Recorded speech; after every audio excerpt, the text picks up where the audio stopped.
영산강 살리기 사업의 명칭을 봐도 알 수 있듯이 이 사업의 가장 큰 목적은 사실 수질 개선에 있었습니다.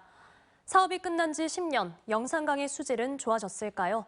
한 걸음 더 집중 취재, 계속해서 송정근 기자가 취재했습니다. 환경부는 지난 5월 4대강 사업 수질 분석 결과를 발표했습니다. 한국환경분석학회가 4대강 보수질이 장기적으로 어떻게 변했는지를 분석한 자료를 근거로 보 설치 이후 여러 수질 기준들이 전반적으로 좋아졌다는 겁니다. 생화학적 산소 요구량, 총인 등 여러 수질 지표들이 좋아지긴 했습니다. 생화학적 산소 요구량과 총인이 10년 전에 비해 각각 30%와 80%가량 감소해 수질이 나아진 것으로 나타났습니다.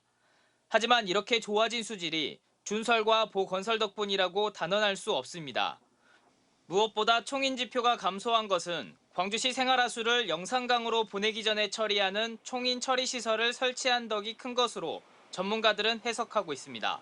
보호에 물을 가둬서 저장을 해야 되기 때문에 거기에 유기물을 적게 하기 위해서 그 법적 기준을 강화하면서 총인 처리시설이 설치하게 되었습니다.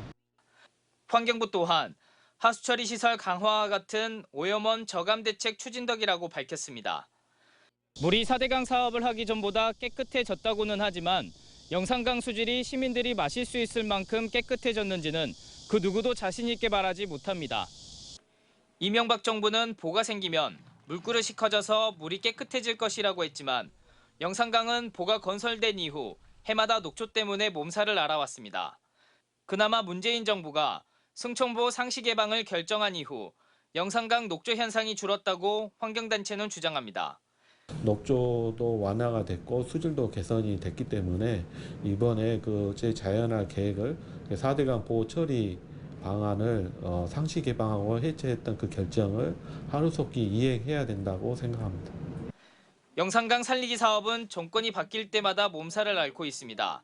2010년 이명박 정부 이후 5차례 감사원 감사가 진행됐고 감사 내용도 그때마다 제각각이었습니다. 어떤 것도 만족할 만한 결과가 없잖아요. 감사원에 감사시키고 어떤 특정한 사람들 고발하고 그런다고 해서 수질이 개선되는 게 아니지 않습니까?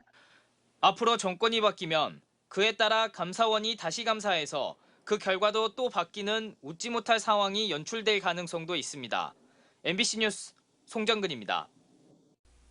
언제 어디서나 내 손 안의 뉴스. 광주 MBC 뉴스 유튜브 구독으로 함께하세요.